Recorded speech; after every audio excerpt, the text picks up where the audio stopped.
A luxury dinner turned into a silent execution plan no one saw coming. Evelyn Carter arrived in Manhattan that evening believing she was stepping into a controlled financial review, not a staged environment designed with surgical precision. At 26, she had built her reputation as a forensic accountant capable of tracing corruption through the cleanest corporate structures.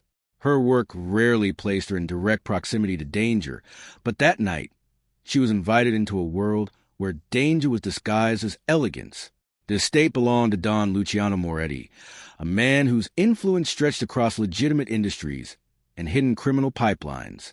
His name was rarely spoken directly in public circles, yet every financial network Evelyn had ever audited carried indirect traces of his reach.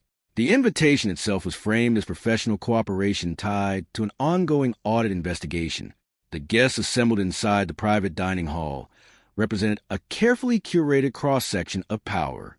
Business executives with offshore interests, political figures with untraceable donations, and individuals whose public identities barely aligned with their real financial behavior. Nothing about the gathering appeared unusual on the surface. The atmosphere was refined, structured, and almost ceremonial. Evelyn immediately noticed something subtle beneath the surface order. The staff movement was too synchronized, too controlled. Conversations rose and fell with unnatural timing, as if guided by invisible cues. Even laughter felt measured rather than spontaneous. It was not chaos, she sensed. It was design. Don Moretti did not announce himself with force or attention. Instead, he existed in stillness, observing more than participating. His gaze returned to Evelyn repeatedly, not with curiosity alone, but with recognition that felt uncomfortably precise. She could not tell whether she was being evaluated as a guest, a variable, or something else entirely. Food was served in structured sequence by a private chef flown in from Italy, each dish presented with flawless execution. Wine glasses were refilled at exact intervals, never requested. The system of service operated without verbal instruction, suggesting coordination beyond normal hospitality. Evelyn's instinct began flagging inconsistencies. The pacing of the meal felt slightly too controlled. The staff avoided eye contact for longer than necessary. A minor irregularity in her drink's taste passed through her attention briefly, but she dismissed it as fatigue from travel and work pressure. Then she noticed something more concerning. The perimeter security system, visible through discrete indicators in the architecture, shifted status without announcement. Doors that were previously unmonitored quietly transitioned into controlled access mode. The estate was no longer simply hosting a dinner. It was enclosing it. Her internal assessment shifted. This was not a social event layered with criminal influence.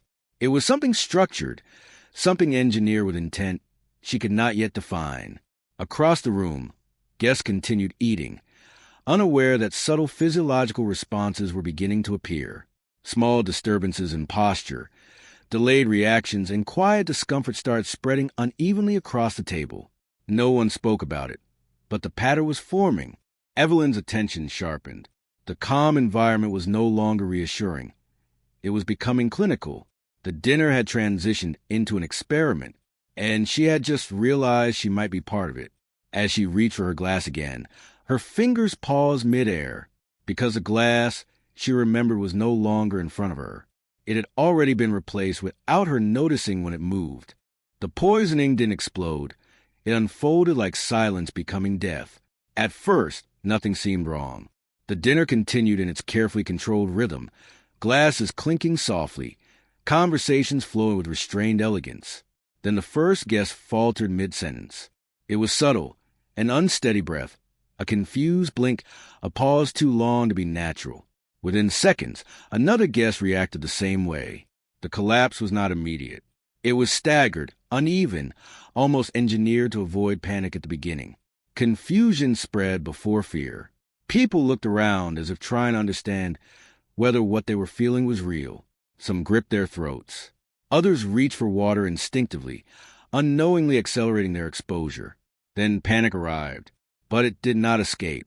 The exits, once unremarkable parts of the architecture, locked with silent precision. No alarms triggered.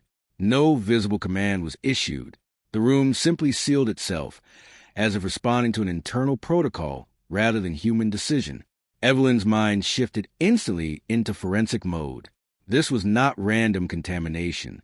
This was structure exposure, a coordinated biochemical system designed to activate under specific environmental conditions. She stopped consuming anything immediately, carefully placing her glass down and distancing herself from shared surfaces. Across the room, trained security personnel did not react with surprise. Their calm was wrong, too controlled, too aware. They moved not like responders, but like participants maintaining containment stability. At the center of the hall, Don Luciano Moretti remained seated. He did not panic. He did not intervene.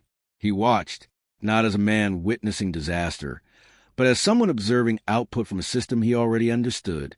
Evelyn's attention narrowed. Her survival instincts collided with analytical reasoning. She began isolating variables: airflow direction, food intake timing, glass refills, and proximity to ventilation nodes. The pattern emerged quickly but horrifyingly clear.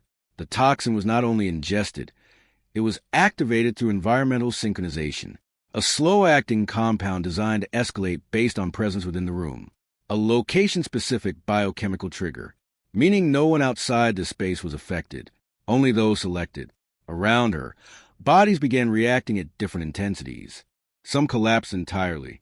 Others staggered, fighting neurological disruption. A few tried to move toward exits before realizing movement itself was being impaired. Evelyn stepped backward, using the dining structure as partial cover, her mind racing through survival pathways. Communication systems failed next. Her phone showed no signal. Emergency networks returned blank responses. Internal Wi-Fi channels had gone dark without warning. The blackout was total, as if the room had been digitally severed from external reality. That was when she understood something deeper. This was not chaos. It was execution design. Every movement, every reaction, every delay was accounted for in advance. Her breathing tightened as she moved behind a structural divider, keeping visual distance from the center of the hall. The elegance of the room now felt like containment architecture rather than luxury. And through it all, Don Moretti remained the only stable presence. He finally stood, slowly, deliberately. The room did not react to him. It reacted around him. His eyes scanned the collapsing space until they found her position behind the barrier. And then he spoke her name, not loudly, not urgently, but with the calm certainty of someone confirming a result already expected, like she was never meant to survive. Among the dead, only one person remained unbroken, and he noticed. Don Luciano Moretti moved to the collapsing dining hall without urgency, without hesitation, as if the chaos unfolding around him belonged to a controlled environment rather than a failed situation. The lighting still held its warm luxury. The chandeliers still shimmered above the suffering below, but the meaning of the space had already changed. It was no longer a dinner. It was a field of outcomes. His eyes did not linger on the dead. They tracked patterns instead. He observed who collapsed first, who resisted longer, who broke fastest under biochemical stress. Each body was not a tragedy in his perception. It was data, measured reaction, measured failure, measured survival threshold. And then he saw her. Evelyn Carter remained upright, though clearly compromised. Her breathing was controlled but strained. Her positioning indicated awareness, adaptation, and restraint. Unlike others, she had not consumed the full exposure window. A timing deviation or a deliberate anomaly in her intake sequence had altered her vulnerability. She was still alive, but more importantly, she was still coherent. That difference mattered. Evelyn, from her position behind structural cover, understood something equally disturbing. She was not being randomly spared. Her survival was not a mistake. It was conditional, controlled, observed. Don Moretti stepped closer, stopping a few feet away from her hiding position. He did not rush. He did not signal alarm. Even in a room where bodies were losing function, his presence remained calm, almost ceremonial. When he spoke, his voice carried no emotion. The poison, he confirmed, was never an accident. There had been no breach, no contamination event, no external sabotage. Everything in this room had been structured in advance. The guests were not guests. They were variables. Evelyn's breath tightened as the implications settled fully into her understanding. This was not a gathering. It was a controlled elimination framework designed to measure reaction thresholds under engineered mortality conditions. A test, and she had been inside it from the beginning. Don's gaze shifted slightly, narrowing, not at her fear, but at her awareness of it. That distinction mattered. He was not observing survival. He was observing cognition under pressure. Evelyn forced herself to remain still. Her forensic training activated like a shield over instinct. Fear was present, but it was compartmentalized. She would not give him uncontrolled reaction data. Not yet. That restraint did not go unnoticed. Don tilted his head slightly, as if confirming something internally. Then he revealed a detail without stating it directly. She had not been selected as a guest at all. Her presence had been tracked, analyzed, and placed here deliberately. Her professional background was not incidental. It was the reason she had been allowed to remain conscious. She was not part of the dinner. She was part of the observation. Evelyn felt the structure of reality shift under that realization. The mansion, the guests, the poison, the silence, all of it formed a controlled experimental environment, and she was one of its monitored subjects. Don did not offer comfort. He did not offer explanation beyond necessity. Instead, he evaluated her response the way one evaluates pressure tolerance in a system nearing collapse. Then he made a small gesture. Security personnel moved instantly, not toward the room, toward her. Evelyn's pulse spiked, but her expression remained contained as they approached. She realized with cold clarity that she was not being saved. She was being extracted from the dining hall where everyone else was left behind. And as she was pulled away, Don Moretti watched her leave without resistance, as if she had just passed something she did not yet understand. She was alive, but now completely inside his controlled silence. Evelyn Carter was taken through a corridor that felt detached from the collapsing dining hall behind her. The further she moved, the more the sound of chaos faded, replaced by a sealed, sterile quiet. Doors closed behind her without urgency, locks engaged without ceremony. The world she had just survived was being sealed off like an archived event. When the final door shut, she understood something immediately. Survival was not rescue. It was separation.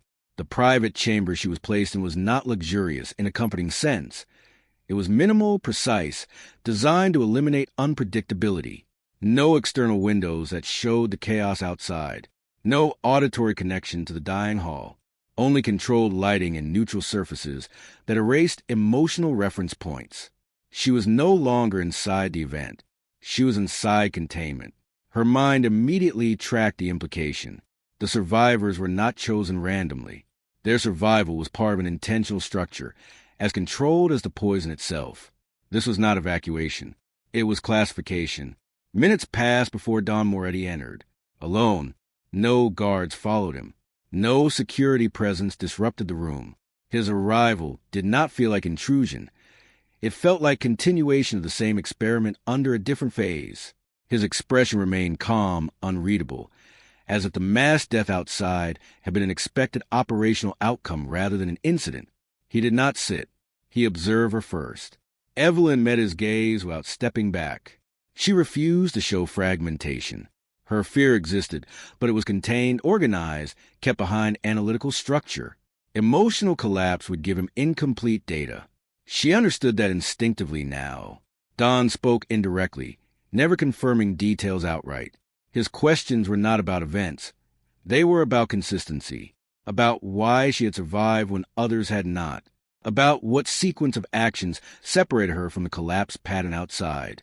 Evelyn realized quickly that he was not interested in her suffering. He was interested in her reasoning. So she answered the only way that mattered, logically. Inside her mind, she reconstructed the structure of the poisoning event piece by piece. Timing differentials, exposure windows, air circulation segmentation, behavioral clustering of victims. It was not random distribution. It was group-targeted elimination, designed to test collective vulnerability rather than individual weakness. That conclusion changed everything. It meant survival was not luck. It was compatibility. Don listened without interrupting. His silence was not passive. It was evaluative. He was measuring her thought process more than her conclusions. Her emotional restraint mattered more than her deductions. She was being assessed not as a victim, but as a functioning variable inside his system. Evelyn felt it then. Clearly, the power imbalance had not disappeared, but it was no longer static. It was shifting in small, controlled increments based on her responses. She was alive because she matched pattern criteria, not because she was spared. Don moved slightly, placing a subtle weight into the conversation without changing tone. He began testing her indirectly, introducing gaps, pauses, and incomplete statements designed to observe how she filled missing logic structures. Evelyn answered carefully, refusing to show emotional drift. The room became a quiet dual cognition. Then, without warning, Don stepped back slightly and presented something unexpected. A choice. He did not explain the conditions. He did not define consequences. Only that one decision would determine whether she left this chamber or became part of the system that created it. Evelyn's pulse steadied as she processed the implication, and for the first time since the dinner began, she understood she was no longer reacting to survival. She was being selected for continuation. The next step was not escape. It was classification, and she had not yet been told what category she was about to enter. Survival was no longer escape. It was alignment with the Don system. Evelyn Carter stood in the controlled silence of the private chamber, aware that nothing in front of her qualified as freedom. Don Moretti's offer had been presented without emotion, without pressure, and without visible force. That absence of force was what made it most dangerous. He had given her two outcomes: leave and enter a world already responding to a coordinated assassination environment she barely understood, or stay and enter his internal structure, where protection and surveillance were indistinguishable. At first glance, it appeared like a decision, but Evelyn understood systems, and systems did not offer true choice inside closed environments. Her mind immediately broke down the variables hidden beneath his framing. If she left, she would exit into instability, uncontrolled exposure, unknown threats, and no structured protection from whatever had been triggered inside the dining event. If she stayed, she would enter a monitored intelligence layer where every action would be observed, categorized, and evaluated. Both outcomes were controlled. Both outcomes were designed. Don watched her without interruption, allowing her thought process to unfold visibly. He did not rush her. He did not fill silence. He understood that true evaluation came from internal processing, not verbal response. Then he confirmed something indirectly.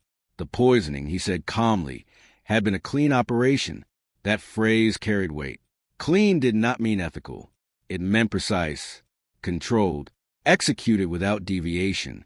It meant there had been no accidental variables, only intended outcomes. Evelyn felt the structure of the situation tighten further. The guests had never been participants in a social gathering. They had been categorized beforehand, not as individuals, but as functional classifications within a system. Survivors were not spared. They were sorted. Assets or risks. There was no third category. And she had been labeled something else entirely, an anomaly asset. That realization changed her position in the system. She was not being judged for morality or status. She was being evaluated for irregular utility. Something about her survival pattern did not fit expected models, and that made her valuable. Her survival, she understood now, was not granted through mercy. It was sustained through usefulness. Evelyn's breathing remained steady, but internally, she recalibrated every assumption she had held about power structures. Mafia logic was not chaotic. It was hierarchical, predictive, and efficiency-driven. Every action served a purpose, even cruelty. Don observed her silence and interpreted it correctly. She was not resisting emotionally. She was processing structurally. That alone increased her viability. He did not pressure her further. He simply waited. And in that waiting, Evelyn made her decision, not because she trusted him, but because she recognized that leaving would remove her from controlled observation, and staying, at least temporarily, preserve her ability to understand what she had just entered. She agreed to alignment, a temporary one, structured, conditional, observational. Don acknowledged it without expression. No approval, no relief, only recognition of system update. Her status changed instantly from external guest to internal analyst. The transition was quiet, but absolute. A new layer of access was granted. Files appeared on a secured terminal within the chamber. Restricted data previously sealed from her view. Evelyn opened them without hesitation. The first document loaded slowly, and immediately her analytical certainty fractured because the poisoning was not listed as the original operational plan. The massacre was not random. It was a message encoded in death. Evelyn Carter stared at the decrypted files as the chamber's controlled silence pressed around her like a sealed pressure field. The data was no longer abstract. Names, financial trails, offshore holdings, shell corporations, all of it connected the dinner guests to a rival syndicate network operating beneath legitimate business structures. At first, it looked like coincidence. Then it became pattern. Every guest who collapsed had financial intersections with competing territorial assets. Some controlled laundering pipelines. Others managed import channels that directly interfered with Don Moretti's logistical dominance. The dinner had not been social at all. It had been structured exposure, a control convergence point.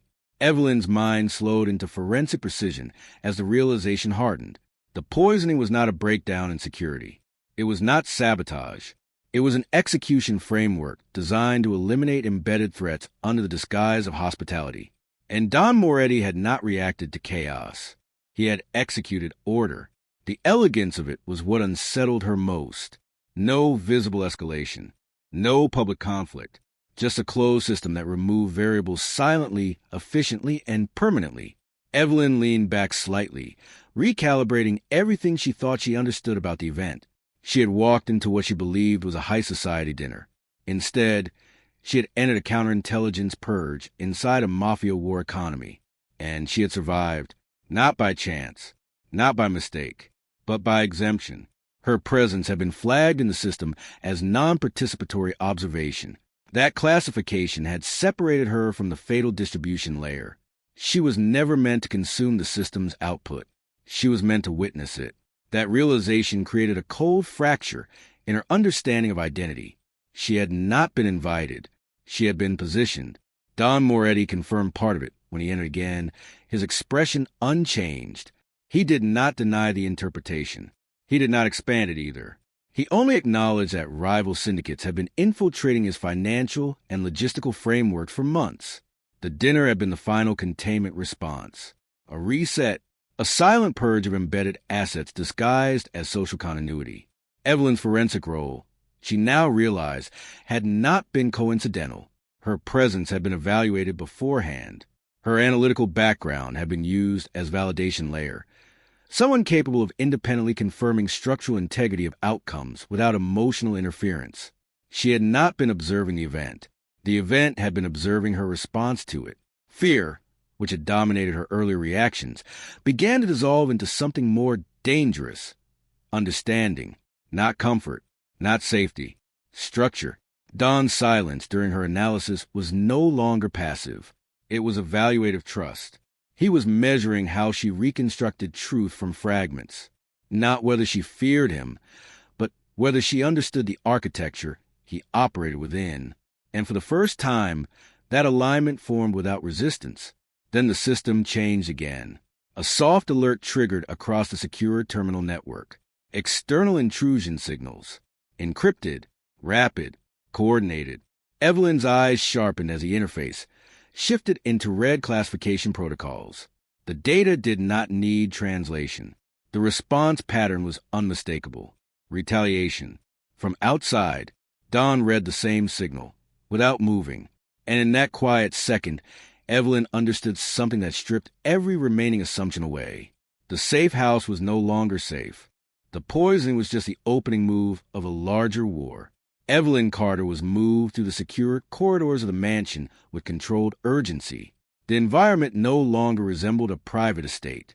Doors that once felt architectural now behaved like defensive thresholds. Every passage was recalibrated in real time, locking and unlocking based on shifting internal priorities. When she entered the command environment, everything changed again. The room was not designed for comfort. It was designed for processing conflict. Multiple layered screens displayed financial flows, asset movements, offshore account disruptions, and communication interceptions. The war was not being fought in streets first. It was being fought through liquidity, access control, and systemic disruption, and it was already escalating. Rival syndicate retaliation had begun in coordinated phases, not random violence, but structured pressure points across financial networks tied to Don Moretti's operations. Banking channels froze in segments. Logistics routes were interrupted. Secondary shell companies began collapsing under synchronized audit triggers. Evelyn watched as the system responded. Don Moretti's network did not panic. It adapted. Counter-operations activated in real time. Financial counterblocks, asset reversals, and jurisdictional interference protocols began neutralizing incoming pressure. It was not chaos. It was economic warfare executed with surgical timing. For the first time, Evelyn saw the full structure clearly. This was not a mafia conflict driven by physical dominance. It was an invisible war of systems. And guns were only the final layer. She was placed at a secondary terminal. Without explanation, no formal instruction was given, but the expectation was clear. Her analytical ability had become operationally relevant.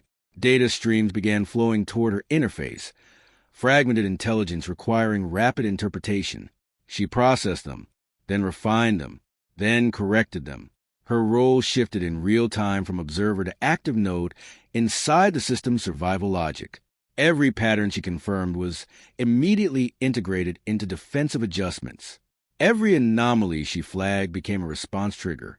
Responsibility replaced fear, not because fear disappeared, but because there was no time for it. Don's attention occasionally shifted toward her, not with supervision, but with measured confirmation. Her input was not secondary anymore. It was being incorporated into operational decisions. That realization struck her with quiet intensity. She was no longer outside the system. She was inside its decision core. Across multiple screens, Evelyn saw the scale of underground economic warfare unfold. Entire corporate fronts were collapsing and being rebuilt within minutes. Asset structures shifted across jurisdictions. Ownership records were rewritten in encrypted layers faster than legal systems could track. Then the pattern changed. Her name began appearing in intercepted targeting signals. The rival faction was no longer only attacking infrastructure. They were targeting her specifically. Evelyn's breath tightened as she realized the implication. She was no longer just an analyst in the system. She had become a strategic node within it, a point of influence, a point of disruption, a point of removal. And in that exact moment, a system alert flashed across the internal command network. A breach had been detected inside the safe structure itself. Evelyn looked up from her terminal slowly, her analytical certainty narrowing into instinctive focus, because the system had just confirmed something impossible. The attacker was already inside the command structure. She didn't just survive the poisoning. She redefined the system that caused it. Evelyn Carter stood inside the control command facility as the breach alert stabilized into something more specific than panic. The system was no longer reacting blindly. It was narrowing, isolating, identifying internal pathways where corruption or infiltration had entered Don Moretti's network. The room felt different now, not because the threat had escalated, but because clarity had emerged. Evelyn's analysis continued without hesitation. She traced behavioral inconsistencies across the command feeds, cross-referencing timing mismatches in financial disruptions and communication delays. Within minutes, a structural anomaly appeared, one node that did not align with any known internal security pattern. A traitor, not outside the system. Inside it, she marked it, and Don Moretti acted immediately. There was no discussion, no hesitation, no emotional validation of her conclusion. He executed the counter-operation based entirely on her identification. Signals rerouted. Internal access points were sealed. Financial pathways tied to the breach collapsed in cascading sequence. The rival network's internal coordination fractured in real time. What had begun as a coordinated attack dissolved into isolated failures. Asset flows stopped mid-transfer. Communication chains broke apart.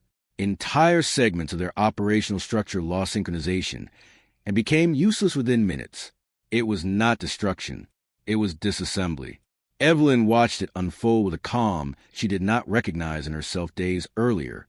Something fundamental had shifted inside her perception. Fear was no longer the dominant response. Pattern recognition was. Understanding replaced instinctive panic, and control replaced uncertainty. Don did not acknowledge her immediately after the collapse. He observed the aftermath first, verifying structural stability across the system. Only when confirmation stabilized it, he turned slightly toward her. His acknowledgement was minimal, but absolute. She was no longer being evaluated as a survivor. She was being recognized as a functional component of the decision architecture. The shift was permanent. Evelyn understood that now. Her position in the system had crossed a threshold. She was no longer under protection, because protection implied separation. Instead, she was integrated into the operational core where decisions were formed and executed simultaneously. The emotional transformation inside her was subtle but irreversible. Victim identity dissolved under structured cognition. In its place remained something colder, sharper, and more precise: strategic awareness. She now understood the Mafia world not as chaos, but as a layered logic system governed by prediction, containment, and adaptive control. Violence was not random. It was structured output. Survival was not luck. It was alignment. Don and Evelyn now operated within the same cognitive space, not as equals in power, but as synchronized nodes in a shared intelligent structure. The poisoning event that had nearly erased her life was no longer an ending point in her memory. It had become the origin point of her ascent. She survived because she learned the actual language of power, and in that understanding, she had been rewritten. As the system stabilized, external intelligence networks began recalibrating threat assessments across multiple regions. Hidden syndicate channels flagged an unfamiliar pattern emerging from Don Moretti's operational structure. Not him, not his network. Her.